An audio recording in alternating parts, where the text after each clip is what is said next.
नमस्कार साथियों, कैसे हो? मैं आशा करता हूँ अच्छे होंगे, मस्त होंगे, स्वस्थ होंगे और अपनी पढ़ाई को निरंतर अभ्यास के साथ जारी रख रहे होंगे। तो साथियों, हमारे इस अध्ययन क्लास में क्या चल रहा था? हमारे चल रहा था साथियों राजस्थान के अंदर राजस्थान अध्ययन में सभ्यताएं सभ्यताएं सभ्यताओं में हमने कालीबंगा गणेश्वर सभ्यता की बात कर ली थी, बालाथल सभ्यता की बात कर ली थी। आज करते हैं साथियों बाणगंगा सभ्यता यानी बेराट सभ्यता, बाणगंगा नदी के किनारे। कौन सी सभ्यता? बेराट सभ्यता। बेराट बेराट सभ्यता। साथियों बेराट सभ्यता की अगर बात की जाए तो बेराट सभ्यता के अंदर इसका प्राचीन नाम था क्या था साथियों? विराटनगर था। स्थान का नाम कोटपुतली बहरोड। ठीक है। नदी का बात करें, किस नदी के किनारे? तो बाणगंगा नदी के किनारे। खोजकर्ता की बात करें तो कौन है साथियों? दयाराम साहनी। ठीक है। उत्खनन कब हुआ? खोजकर्ता कौन है? उत्खनन किसने किया? और साथियों विराटनगर है वो किसने बसाया? इन सब की हम बात करेंगे। और मत्स्य जनपद की राजधानी कौन सी थी? विराटनगर थी, यानी बेराट रही है। स्थान भीम डूंगरी भी कहते हैं इसको। ठीक है। आगे बात करते हैं साथियों बेराट सभ्यता। कोटपुतली कोटपुतली बहरोड जिला। प्राचीन नाम क्या था साथियों? विराटनगर। विराटनगर किसने बसाया? राजा विराट ने बसाया। राजा विराट ने। ठीक है साथियों, बात करें खोजकर्ता की। खोजकर्ता खोजकर्ता कौन है? स्थान या नदी का स्थान कौन सी नदी है? और साथियों उत्खनन उत्खनन खोजकर्ता की बात करें साथियों कौन है? राय बहादुर दयानंद साहनी। कौन है? राय बहादुर राय बहादुर राय बहादुर दयानंद दयानंद साहनी। ठीक है साथियों, कौन है? दयानंद साहनी। कब? 1936 में। कब की? 1936। बात करें साथियों उत्खनन की। उत्खनन कब हुआ? 1962 में। किसने किया? नीलरतन और कैलाशनाथ ने। उत्खनन नीलरतन और कैलाशनाथ।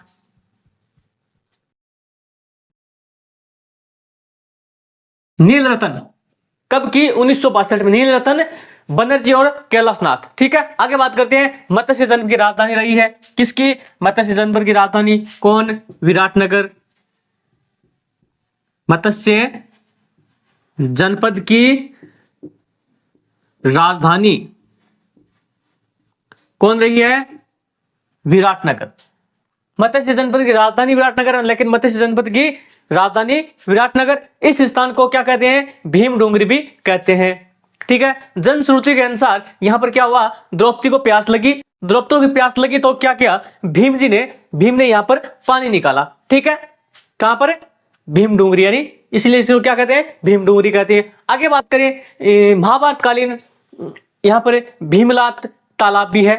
क्या? महाभारत कालीन भीमलात तालाब भी है। और दयाराम साहनी को क्या बीजक की पहाड़ी पर बौद्ध धर्म के अवशेष मिले थे। ठीक है। और यहाँ पर बेराट में स्थित अनेक डूंगरियां हैं। कितनी डूंगरी? बेराट में स्थित डूंगरियां। बेराट में स्थित डूंगरी कौन कौन सी साथियों? बीजक डूंगरी, बीजक डूंगरी। एक साथियों भीम डूंगरी। कौन सी? बीजक डूंगरी, भीम डूंगरी और गणेश डूंगरी, एक महादेव डूंगरी। गणेश डूंगरी किसकी बात हो रही है? बेराट की। महादेव डूंगरी। तो साथियों इन डूंगरी में बात करें तो विजय डुंगरी कब 1837 में कैप्टन बर्ट ने, कब कैप्टन बर्ट ने कब 1837 में यहां पर क्या अशोककालीन अवशेष मिले, क्या अशोक मौर्य के अवशेष मिले, यानी इसको क्या मौर्य का भाब्रू शिलालेख खोजा। यहां पर किसने, अशोक ने। मौर्य का क्या मिला, भाब्रू शिलालेख, भाब्रू शिलालेख। तो हम कह सकते हैं कि बेराट से क्या मौर्यकालीन अवशेष मिले, क्या मिले, मौर्यकालीन अवशेष मिले। कहां से, बेराट से मिले। आगे बात करते हैं साथियों, इस शिलालेख की लिपि, लिपि कौन सी थी साथियों, लिपि थी साथियों ब्राह्मी लिपि। कौन सी, ब्राह्मी लिपि। कहां से, बेराट से।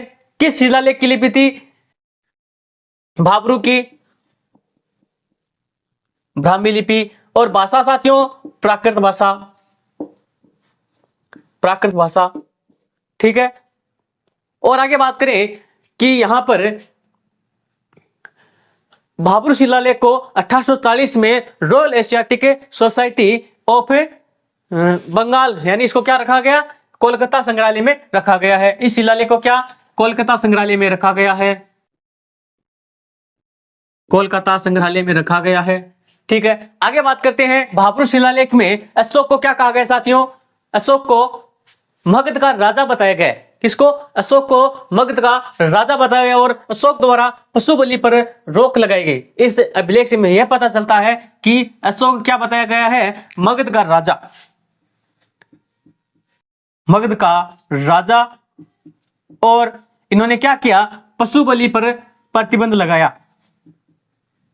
इस अभिलेख से पता चलता है कि यहाँ का मगध का राजा कौन था, अशोक था। और यहां पर अशोक ने क्या किया, अशोक मौर्य ने पशु बलि पर रोक लगाई। इसी में यह पता चलता है। इससे में यह भी पता चलता है कि अशोक ने बौद्ध धर्म ग्रहण किया था। भाब्रू शिलालेख से यह पता चलता है कि अशोक ने क्या किया, बौद्ध धर्म अपनाया। किस अभिलेख से, भाब्रू अभिलेख से। कहां से, बेराट से, ठीक है। आगे बात करते हैं साथियों, इसी अभिलेख के अंदर, भाब्रू अभिलेख में नीचे क्या लिखा मिला साथियों, बुद्धम संघ लिखा मिला, बुद्धम संघ लिखा मिला। यानी हम कह सकते हैं कि बौद्धकालीन अवशेष कहां से मिले, भाब्रू शिलालेख के अंदर या फिर बेराट के अंदर। स्थान आए बेराट, शिलालेख आए तो भाब्रू शिलालेख, ठीक है। आगे बात करते हैं कि अशोककालीन यहाँ के बौद्ध मठ मिले, बौद्ध विहार मिले, बौद्ध चैत्य मिले, गोल मंदिरों के अवशेष मिले। किसके, बौद्धकालीन, अशोककालीन के। आगे बात करते हैं, अशोक द्वारा गौ हत्या पर प्रतिबंध किससे पता चलता है, विराट सभ्यता के अंदर। कहां से, भाब्रू शिलालेख से, भाब्रू शिलालेख से।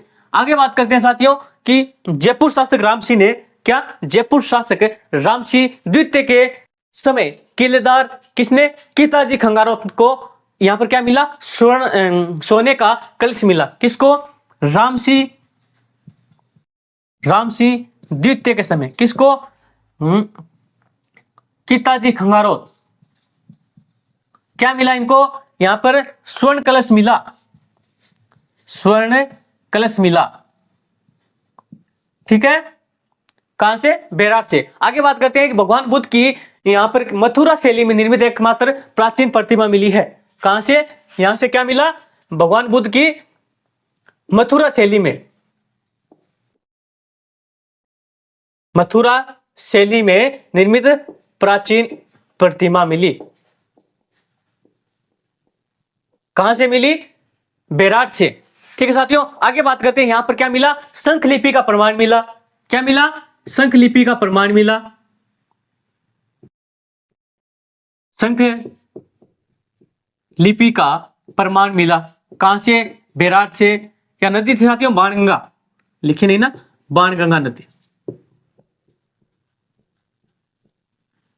आगे बात करते हैं साथियों कि शंख लिपि का प्रमाण मिला, लेकिन सूती कपड़े के अवशेष मिले। कहां से, बेराट से। सूती कपड़े के अवशेष, यानी यहां पर राजा मिनंडर के सिक्के मिले। सूती कपड़े के अवशेष कहां से, बेराट से। सूती कपड़े का अवशेष और राजा किसका, राजा मिनेंडर, राजा मिनेंडर का क्या मिला साथियों, यहां पर सिक्के मिले। ठीक है, आगे बात करें सिक्कों में, यहां पर 28 इंडो ग्रीक यूनानी सिक्के मिले। कितने, 28 इंडो ग्रीक यूनानी सिक्के मिले। कहां से, बेराट से। ह्वेनसांग ने बेराट को क्या कहा साथियों, क्या कहा, ह्वेनसांग ने बेराट को पारमार्क कहा। क्या कहा साथियों, पारमार्क कहा।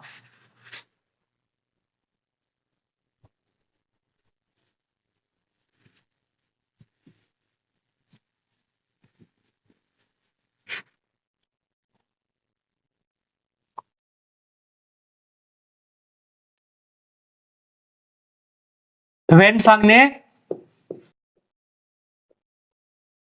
बेराट की यात्रा की, यात्रियों का राजकुमार ह्वेनसांग बेराट की यात्रा की, यात्रा की और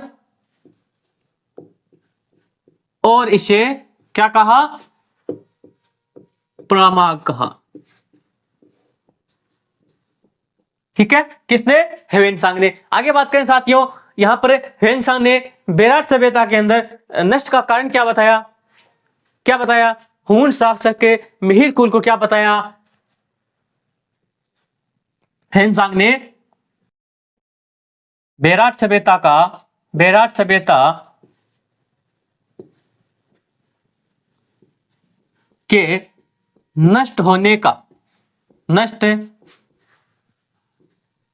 होने का कारण, यानी नष्ट होने का जिम्मेदार किसे बताया साथियों, हून शासक, हून शासक मिहिर कुल को बताया, मिहिर कुल को।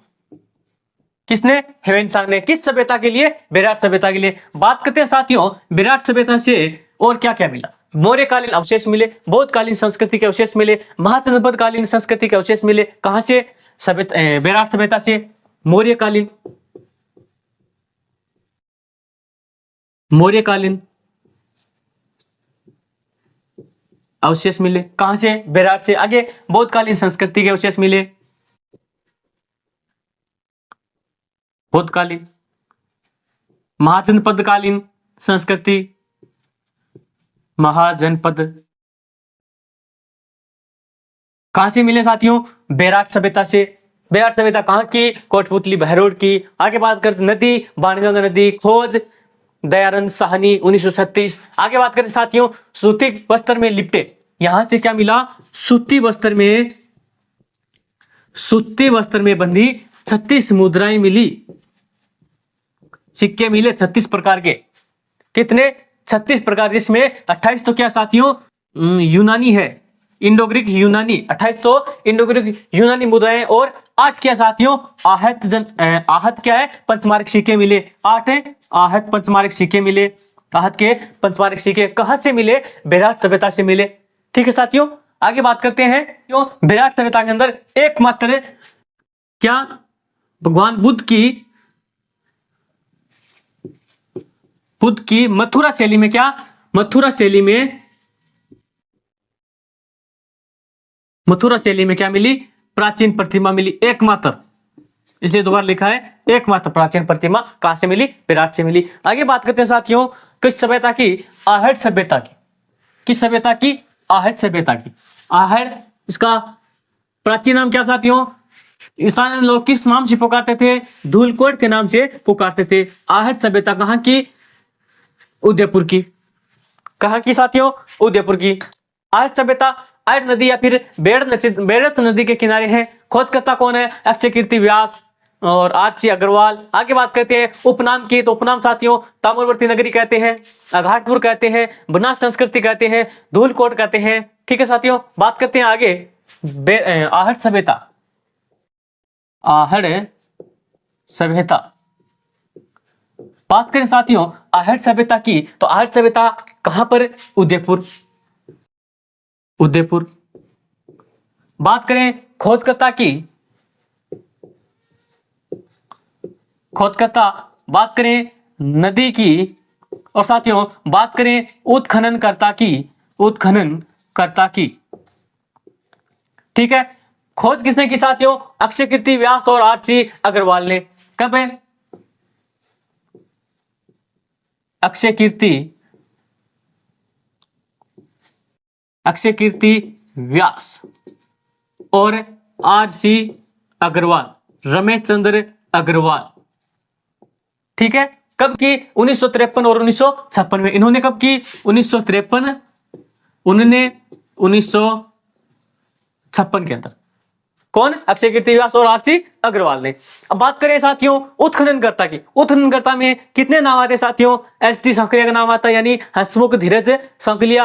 आर.सी. अग्रवाल का नाम आता है, बी.एन. मिश्र का नाम आता है, और पी.सी. चक्रवर्ती का नाम आता है, विजय कुमार का नाम आता है। साथियों देखो, हंसमुख धीरज यानी एच.डी. सांकलिया। ठीक है, आर.सी. अग्रवाल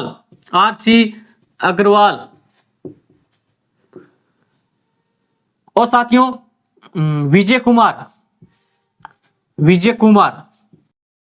बात करें उत्खननकर्ता में सर्वाधिक उत्खनन किसने किया? सर्वाधिक उत्खनन किया एस.टी. सांकलिया ने। सर्वाधिक उत्खनन। ठीक है साथियों, आगे बात करते हैं, इसका उपनाम की बात करते हैं। उपनाम यानी आर्य सभ्यता के अन्य नाम कौन कौन से हैं? साबरमती नगरी, उपनाम साबरमती नगरी,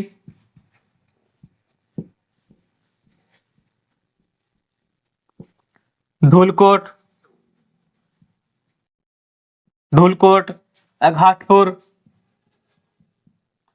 अघाटपुर और साथियों बनास संस्कृति। ठीक है, बनास संस्कृति।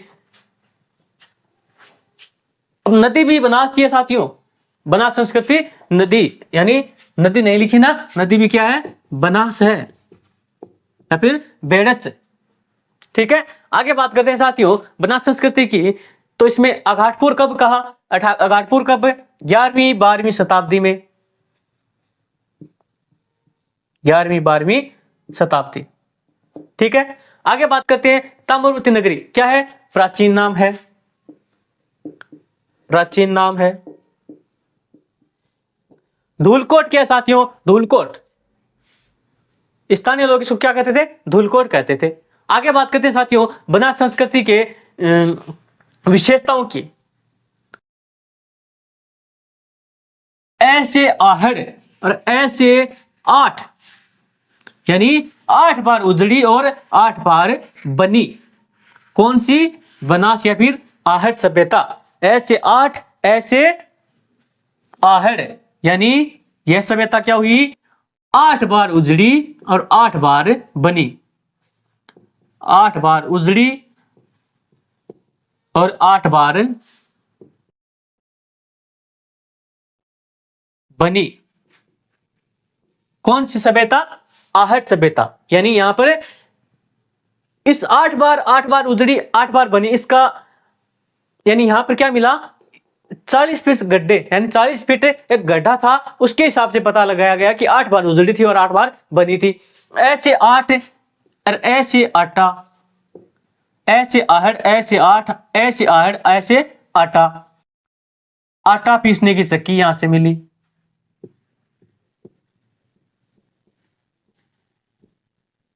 आटा पीसने की चक्की के अवशेष कहां से मिले? आहड़ सभ्यता से मिले। अब ऐसे आटा, ऐसे 8, ऐसे आहड़ और ऐसे क्या? अपोलो यूनानी शासक का सिक्का मिला। ऐसे अपोलो यूनानी शासक का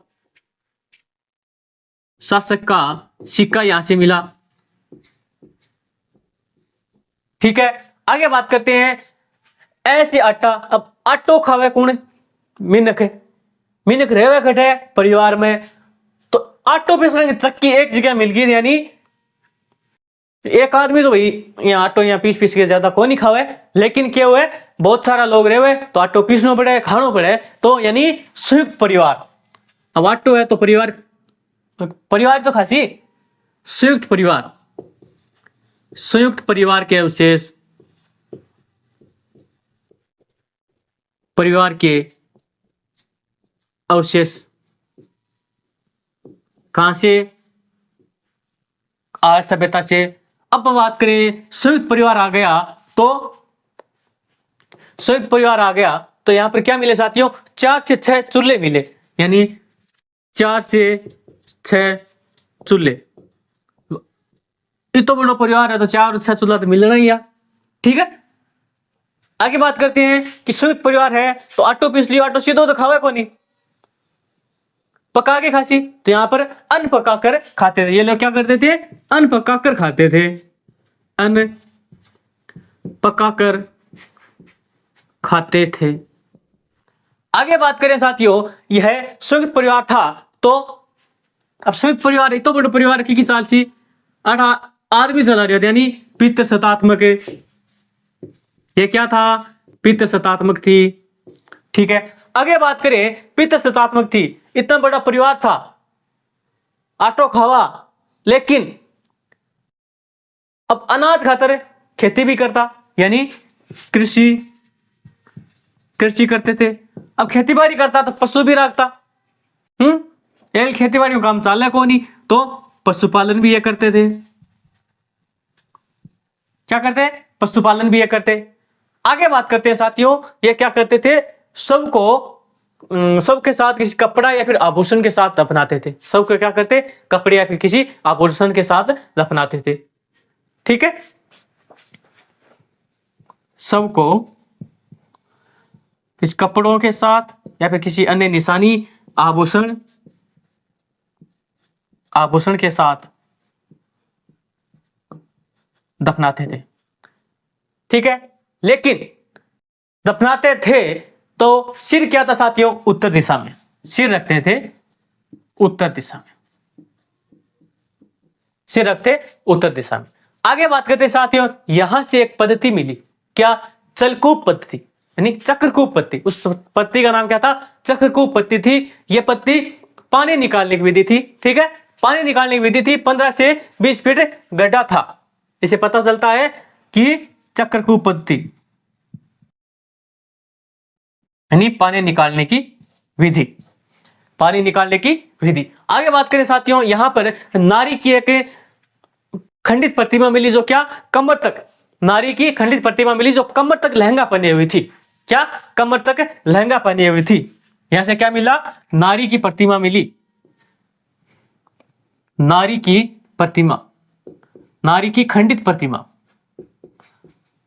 खंडित प्रतिमा मिली जो क्या था साथियों? कमर तक लहंगा पहने थी, लहंगा पहने। ठीक है, आगे बात करें साथियों, यहां पर 6 तांबे की क्या मिली? मुद्रा मिली और 3 मुहरे मिली। 6 तांबे की मुद्रा, 6 तांबे की मुद्रा, तांबे के अन्य उपकरण में मिले। यहां से 6 तांबे की मुद्रा और 3 मुहरे मिली। कहां से? आहट सभ्यता से। आगे बात करते हैं साथियों, जिसमें इन मोहरों में एक तरफ तो साथ त्रिशूल का निशान, एक तरफ क्या था? त्रिशूल का निशान। इन मुद्राओं पर एक तरफ त्रिशूल का निशान, दूसरी तरफ अपोलो शासक, यानी यूनानी अपोलो शासक, उसका चित्र था। एक तरफ अपोलो का था। ठीक है, आगे बात करते हैं, बिना हत्थे का जलपात्र में यहां से मिला। क्या? बिना हत्थे का जलपात्र।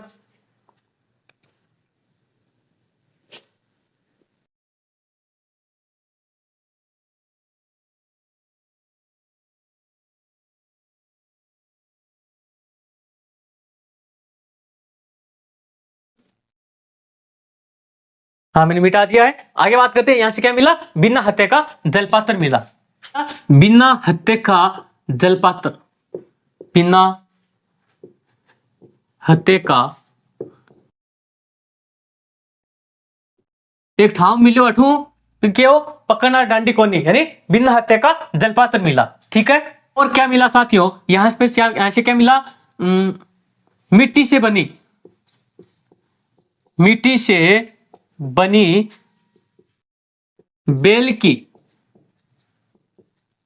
बेल की मूर्ति मिली। और साथियों 40 तांबे की खाने मिली, 40 तांबे की खाने मिली। और यहां से क्या मिला, तांबे की कुल्हाड़ी, तांबे की कुल्हाड़ी मिली। और क्या मिला साथियों, यहां से तांबे की कुल्हाड़ी मिली। मिट्टी के बर्तन यहां से क्या मिले, सर्वाधिक मिले, मिट्टी के बर्तन यहां से मिले सर्वाधिक, आहट सभ्यता से सर्वाधिक मिट्टी के बर्तन मिले। ठीक है, आगे बात करें साथियों, पत्थर से बने आभूषण यहां से मिले, अनाज रखने के भंडार यहां से मिले।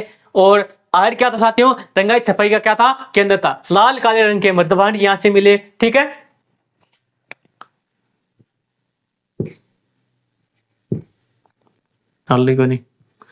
लाल काले रंग के